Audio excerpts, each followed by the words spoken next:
असां मुसलमान सिर्फ रस्मन में रवाजन में जज्बाती नारन जा मार हूं, जज्बाती हिकड़े तकरीर जे इंतजार में हूंदा हूं, तो जज्बाती अंदाज सां कंहिंखे ॿुधूं छा थो चए, बस सिर्फ रौशो, सिर्फ चर्चो, सिर्फ खाली खोखला नारा, सिर्फ रस्मू हुजन, सिर्फ रवाज हुजन, इन्हनि में पूरा थी विया।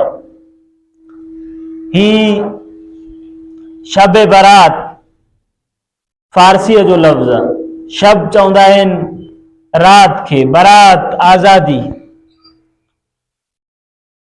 शब बारात छा आहे? इन लाइ मुख़्तलिफ़ ॻाल्हियूं अवाम में मशहूर आहिनि सदियुनि खां वठी करे। त इन रात जो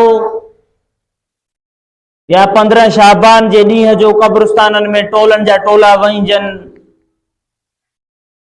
हलवो तैयार थिए, सीरो तैयार थिए, पाण खाइजे, माण्हुनि खे खाराइजे, इन क़िस्म जूं ॻाल्हियूं, चिरागा कजे, लाइटूं ॿारजन, अगरबत्तियूं मीणबत्तियूं ॿारजन, इन क़िस्म जूं ॻाल्हियूं। लाज़मी आहे त उन ॾींहुं घर में मिठाण चढ़े, मिठाण तक़सीम थिए, ज़रूरी आहे पंहिंजे वॾनि जे क़ब्रिस्तान में वञिजे, ज़रूरी आहे त इन जेको रात जो उथी करे अल्लाह खे यादि कजे।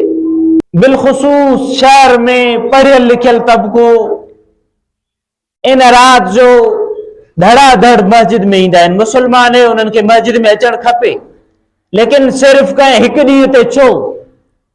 नमाज त रोज़ानो 5 वक़्त फर्ज़ आहे न, लेकिन सिर्फ हिकु रात में छो? उन्हनि मुसलमाननि खे सोचणु खपे त असां इत्तिबाए दीन कयूं था या रवाजी मुस्लिम। इत्तिबाए दीन त हर रोज़ 5 वक़्त नमाज फर्ज़ है, माण्हू अदा करे। सिर्फ रवाज त जीअं अॼुकल्ह तव्हां असां मुसलमान हलूं था पिया, इंतज़ार में हूं फिलानो ॾींहुं अचे